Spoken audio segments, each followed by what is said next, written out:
Hi, everyone, and welcome back to the Jay Davis Show. Super excited to have Brian Smith with us today. He's the founder of UGG and an author and speaker. Welcome to the show, Brian. Thanks, Jay. Thanks for having me. Yeah. Well, I think most people are going to be familiar with UGG shoes and boots. I think so. Very popular brand. But why don't you give us a background of how'd you start UGG? What have you done since UGG?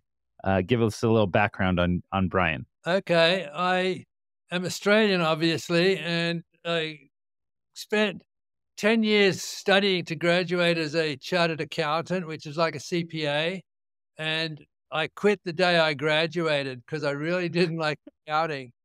And I was, spending weeks and weeks and weeks around Perth in Western Australia, wondering what to do. And I was meditating one day and I got these goosebumps and I thought, oh my God, all the big trends in Australia are coming out of California, like Levi jeans and waterbeds and all the surf brands and things. And so I thought, I'm going to go to California. I'm going to find the next big thing and bring it back to Australia. And so like within weeks, I arrived at LAX and had my surfboard and my suitcase, and I ended up renting a little place in Santa Monica and leased a big white Dodge van. And the very first thing I did was drive up to Malibu because I'd been reading about that surf spot since I was a little kid, and every Australian is a surfer, So I just started going up there every day. And for the first month, I was looking around. No big thing, and then, 2 or 3, 4 months went by and I made a ton of friends up at Malibu, but didn't have the next big thing. And it got to be like late October, early November, and the storms had come in, the first winter storms, and the water was getting cold. And I remember surfing and I was, pulling on my sheepskin boots after surfing. And I just had this goosebump moment again. I thought, oh my God. 1 in 2 Australians own some sort of sheepskin footwear, and there's none in America. And I just looked at my buddy, Doug, who I was surfing with, and said, man, we got to start importing these things. We're going to be instant millionaires.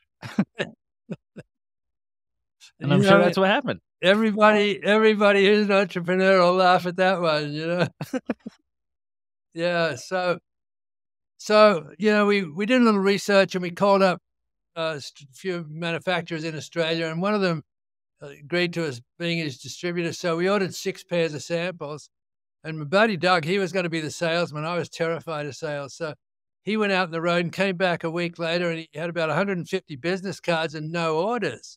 And he said, Brian, they tell us we're crazy trying to sell sheepskin in California. And on the surface, it's sort of logical, but Australia's climate is identical to California. So it wasn't the real reason. And so we had to start thinking laterally like every entrepreneur has to do. And it was, okay, well, how come all my buddies up in Malibu think this is the best idea in the world? And it struck us that all the California guys who'd been to Australia surfing bought 4 or 5 pairs of boots back for their buddies. So within the surf community, it was really well known. So Doug and I switched gears and we went on the road, and I remember this time he made me go on the road, right? I remember going into, Con Surfboards in Santa Monica. That was the closest surf shop to me. And I was really nervous. I had this little bag of samples and I was real sheepish, and I opened up and he goes, oh man, Ugg boots, what are you doing with those? And I said, oh, I'm thinking of importing them into America. And he goes, oh my God, they're the best things in the world. You're going to make a fortune. And so I sort of walked out thinking, well, this sales isn't so bad, And I went to the next one and oh, Ugg boots, all my friends have got them. They say they're the best things in the world. You're going to make a fortune.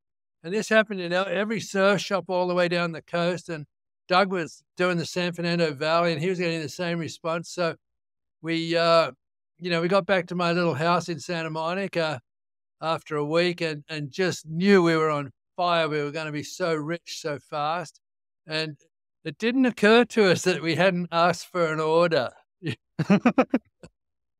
because we didn't have any inventory, right? So we got, by a fluke, some investors who worked with my roommate were looking for a new business. So they put in 20 grand, which in today's money is about 80,000. So it was a lot of money. And we sent 15,000 to Australia and ordered 500 pairs of boots. And when they arrived, we organized them in the third bedroom of my little house in Santa Monica. And then Doug and I went back on the road, and I filled up this huge duffel bag full of product and all the spare stuff in the van, and went back down to Con Surfboards, and I had an order pad now, and I said, "Okay, Jerry, how many do you need?" And he goes, "Oh, well done, Brian, but man, we couldn't sell them in our surf shop. We just sell surfboards and trunks and flip-flops, and you'll do great in the shoe stores." And I just went, "Oh, shit," And the next door, "Oh, Brian, well done, but, we just sell surfboards, bikinis, and flip-flops and trunks, you do great in the shoe stores." And this happened all the way down the coast. And the bottom line is that after, a week and a half being on the road, Doug and I met back in our house, and the total sales for the first year of UGG was 28 pairs, exactly $1,000 by a fluke, So that was the beginning of UGG. Not always as easy as it seems from the outside. All those thoughts of instant millionaire just sort of flew out the window, Well, I love it. So we were sort of stuck, Doug, we couldn't afford to pay salaries, obviously. He went and got another job, and I started, going to street fairs and swap meets and anywhere I could find someone to talk to, But the best thing I had going was the back of my van at Malibu. I had the van full of product, and I'd go surfing at 6 in the morning, and 8:30 I'd get a cup of coffee and go back to the parking lot in Malibu and open up the back doors, and I was open for business, and it turned into being quite a cool little business. It was like today they call them pop-up shops, but this is like a pop-up shop in Malibu parking lot. And the rest of that, fall and winter, I sold about $6,000 worth. And so, the next year I decided, I'm gonna advertise. So I got these two models, a guy and a girl, and posed them on the beach at La Jolla. And the boots were the main big part of the ad, and we ran those ads, and the sales that year went to about 10,000.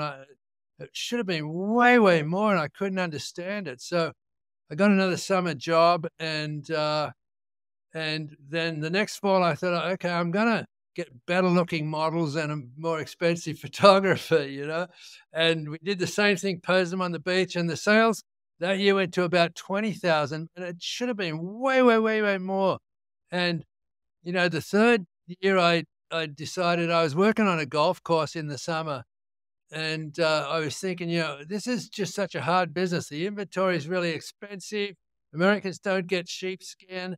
It's not intuitive. And I decided, okay, I'm just going to get rid of the remaining product and go out of business. So around about October, the first big storm hit the coast, which it does, every year. And every Californian, when that first storm hits, they just think, oh, it's winter, I got home from the golf course soaking wet, and there was about 25 messages on my answering machine from all of my surf shop retailers going, "Hey, Brian, we got to get some Uggs, man. Everybody's been in the store this year. They're just clamoring for Uggs, And so I realized I couldn't even go out of business properly, So I called up Australia and ordered a whole bunch more product in, and I let all the surf shops come down. They just wiped me out of every bit of product I had in my house. And so I thought, okay, well, if I'm still in business, I got to figure out this advertising. And so I called a buddy of mine who owned a surf shop in Ocean Beach, San Diego. And we had a beer, and I was explaining that, just don't know how to advertise this product. He said, "Shut up, Brian." And he calls out the back to all these little 12, 13-year-old grommets who store their boards in the shop, And he said, "What do you guys think of Uggs?" And every one of them just said, "Oh, those Uggs, man, they're so fake. Have you seen those ads? Those models, they can't surf." And like instantly I realized I've been sending the wrong message to my target market. And when they brought it up, I was like embarrassed at how bad, how fake these ads were, and so, when you're an entrepreneur, you have to think laterally. And I said, okay. I called up a buddy of mine who was running a scholastic surf camp up in Orange County. And I said, Pete, do you have any young kids who are going to turn pro soon? Because I can pay them in Ugg boots, And he gave me two guys, Mike Parsons and Ted Robinson. And so instead of hiring a photographer, I just took my little Canon Sure Shot, little camera, and we went surfing to Black's Beach in La Jolla and Trestles up in San Onofre. And these walks, they're about a mile long, and there's fantastic surf at the end of them. And I just felt that, if I can get some credibility and reality to these ads, so I used a photo of just these guys walking along the road to Trestles, and I ran them that photo in the Surfer magazine and Action Sports magazine at the end of when the fall hit, and the sales went to $220,000. Why? Because I finally figured out what advertising and marketing is all about. You have to get the reader or the viewer into the ad, right? You've got to make it so enticing that they, oh my God, I would love to be walking along that track to Trestles with Mike Parsons, If I'm going to buy a pair of Ugg boots, because if that's going to make me part of the crowd. And so what I did, I didn't realize it at the time, but I had used influencers, right? 45 years ago, right? And these kids, every little kid wanted to be like Mike Parsons. And so they're asking, Mom, all the cool kids at high school have got a pair of Ugg boots. I want a pair for Christmas. And so the moms have to start walking the malls. They don't know they're sold in surf shops. And the malls are going, what? Ugg boots? I never heard of them. So, but eventually that's what really made the business take off, was getting credibility into my advertising. And that really became the birth of the brand, when I finally took 4 years to figure out how to advertise and market. It's amazing. So that was 45 years ago was the founding, right? Yeah. 1978? Yeah. And then that took you 4 years, so 1982. Yeah. I think there's so many lessons in there of, you went thinking you're going to bring something from the US to Australia. You did a 180 and pivoted in today's tech lingo. And just so many amazing things. What happened from there? Because I think this is something you talk about in your book, The Birth of a Brand. Yeah. And can you explain some of those lessons that you learned? Because I think it took a minute to then grow. Yeah, it took a long time. Yeah. So it's The Birth of a Brand, and it's really a roadmap for entrepreneurs. It's a great book, really fast read, and I just tell a whole bunch of stories from the beginning of what we just talked about. And the theme of the book is that you can't give birth to adults, right? Like if you look at the stock exchange page in the Wall Street Journal, right, every single one of those companies probably started with $1,000 worth of sales. Yeah. Right? Yeah. Long time ago, but that's how they started. And every business is the same. You have the conception, come up with the idea, and then you take action. That's the birth. So the birth of Ugg was buying 6 pairs of samples from Australia, right? But then every business just goes into this infancy, and it's like baby infant. You got to keep feeding the thing and jiggling the cradle, and every now and again you get a smile or a laugh, and that's cool. But eventually it'll an infant can't get up and go to college, right? It has to be an infant, right? But if you can nurture it through that period, your business, soon it'll become a toddler. That's when magazines are writing articles about you, and the first true believers are taking your product, they're telling all their friends, and that's a pretty cool phase. But that'll eventually lead into the youth, which is the best phase of every business.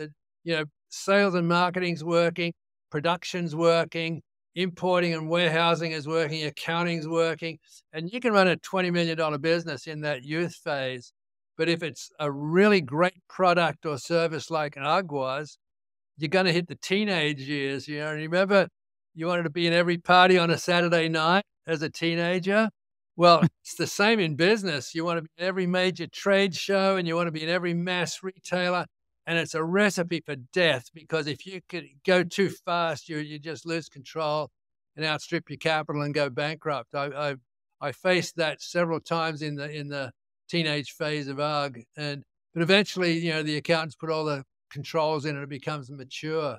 So that's the theme of the book, and I walk students through every single one of those phases, and believe it or not, you know, the book's not so much about success, because that happened at the very end.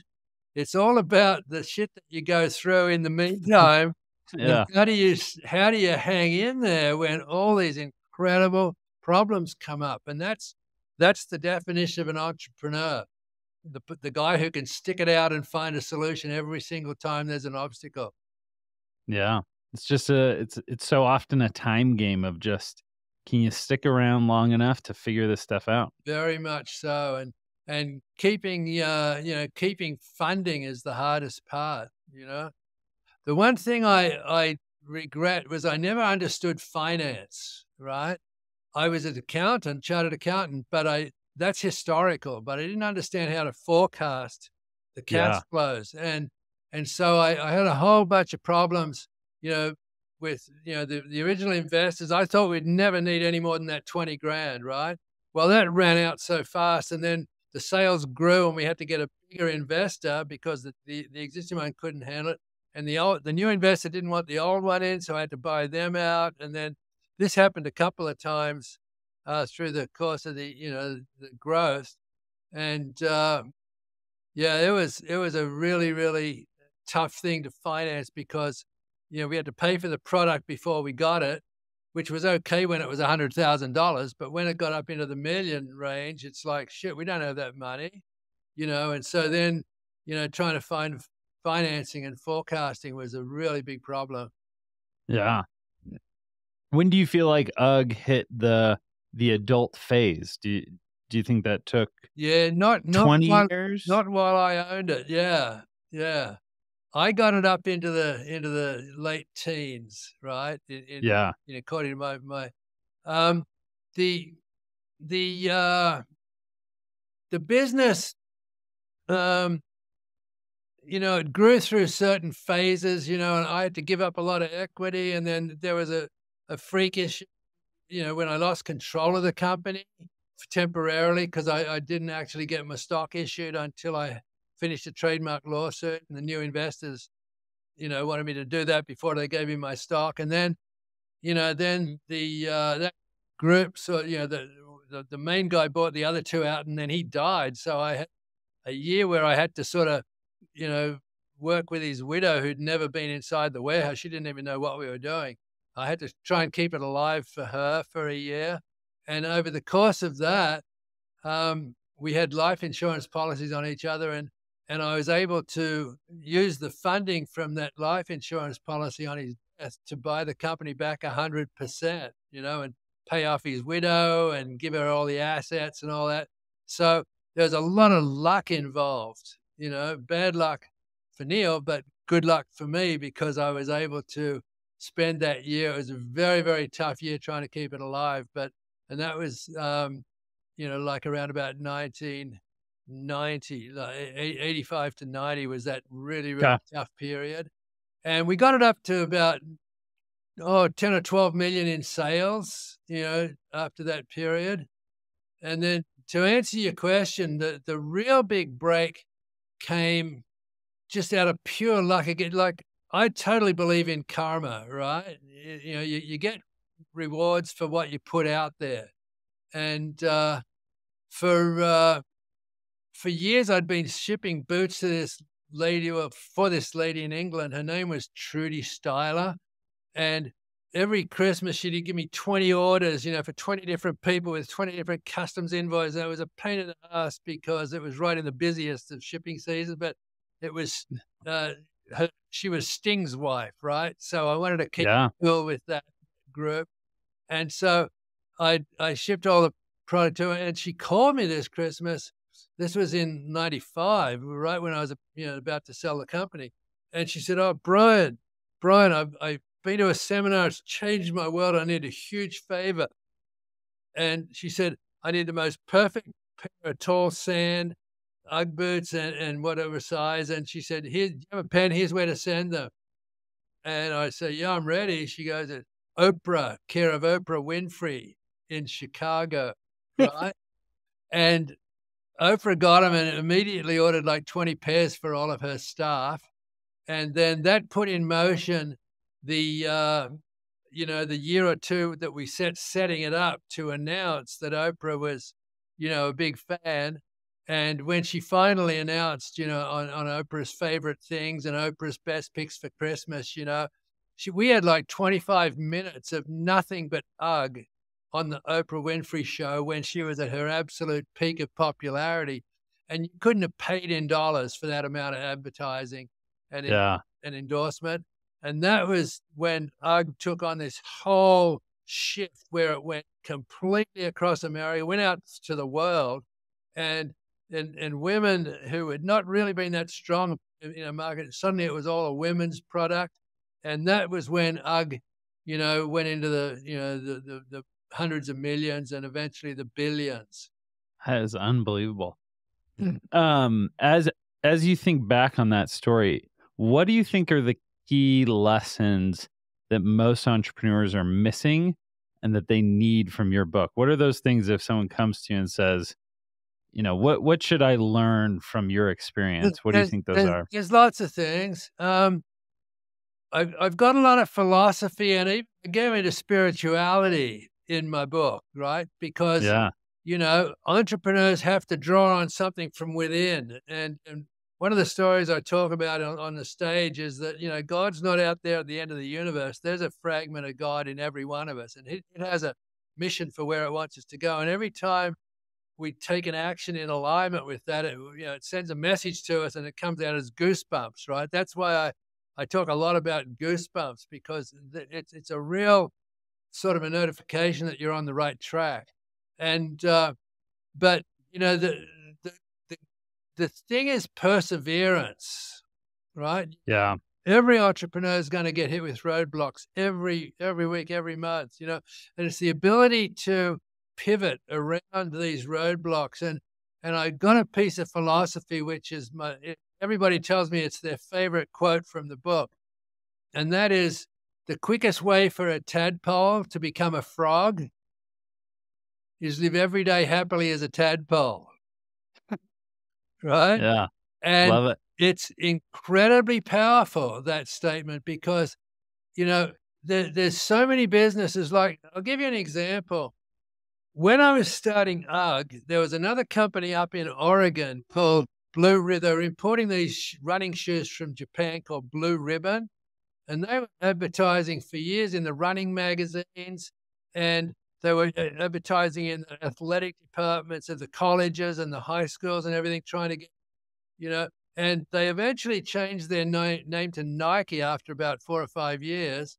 Yeah. And right when the sport of jogging took off, right? Now, they had no control over jogging. They didn't start jogging. Jogging just happened. But everybody who's looking around for running shoes, as they get these old magazines, they go, "Oh, there's this blue ribbon, Nike. Nike looks like they're the best ones." So everybody starts buying Nikes, right? And then eventually Nike gets, because of this huge worldwide demand of jogging, they got sucked into the millions and the hundreds of millions and the billions. Now, here's a really interesting piece of trivia. I read the book Shoe Dog by Phil Knight. Yeah. Right, about building Nike. And he listed the sales by year, and I list the sales by year in my book, right? Would you believe that the first 5 years sales of UGG was greater than the first 5 years sales of Nike? That's crazy. Isn't that crazy?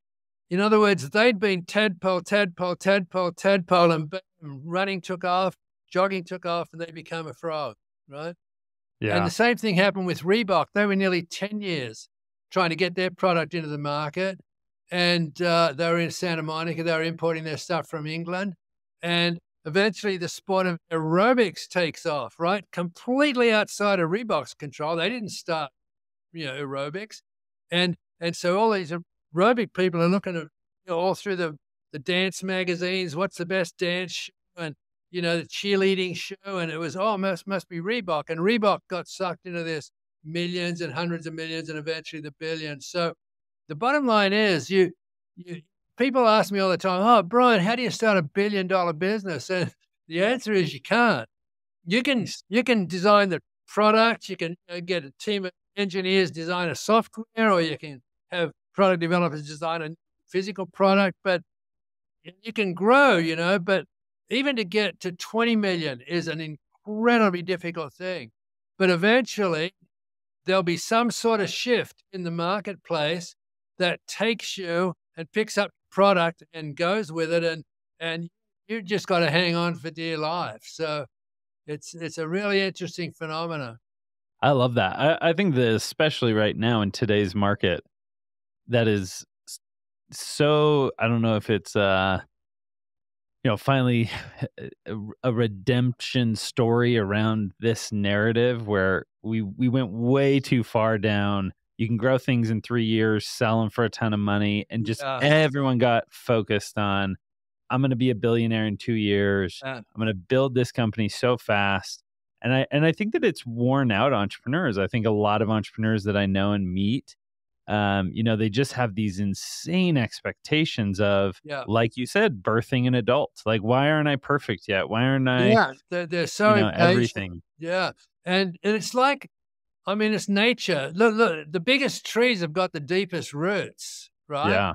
And you can't expect to just grow a tree from the ground up. It has to have roots. And that's where, it comes back to the hardship and the time and the grind and the, seeing what the competitors are doing and trying to outdo them and, try to, you know, just get better at the product and better at the marketing. And all of these things over the years build up the base of what then can sustain a big company. But I saw companies when COVID first started, they were awarded grants, $15-20 million to find a cure, you're right, or, some sort of, Yeah. and most of them are bankrupt and they never got to the market because Yeah. they tried to create an adult. It's absolutely impossible. Well, I think that is so true. And I think it's something that entrepreneurs often forget. It's just so easy to get trapped in this Yeah. unicorn kind of craziness. Yeah. And If turns I out you just need to build a good business. if I had $1 million to start UGG, I started with $500, which me and Doug borrowed, right? That's Yeah. how we started UGG, right?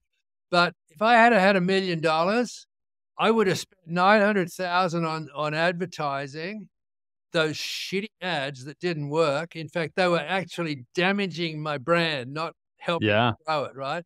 Those first ads were damaging the brand. I would have blown 900,000 on advertising and probably would never have made it in the marketplace.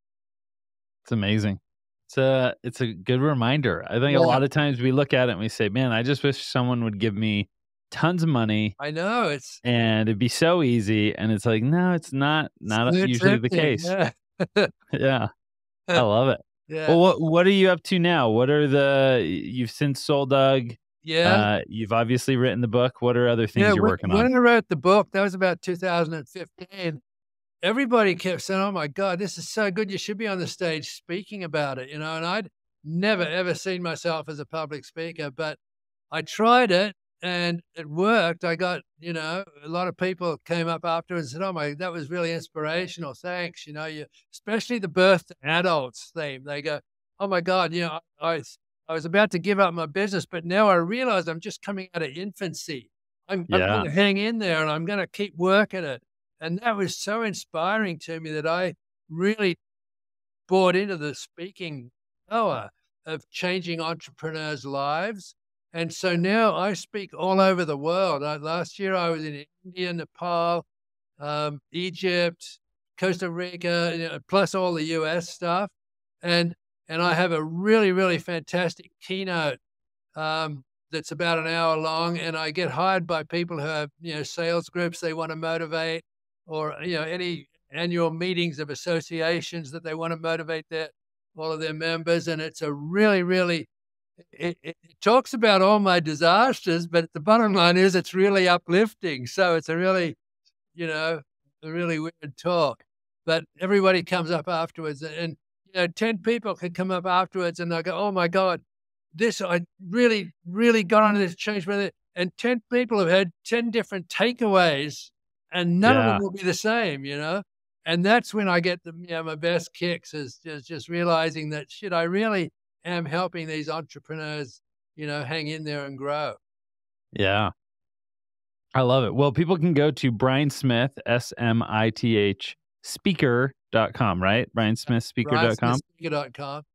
and And get the book. there's a way to contact me afterwards, especially if you have a group that you'd like me to come talk to. You can contact me through the website. And in the meantime, just pick up The Birth of a Brand.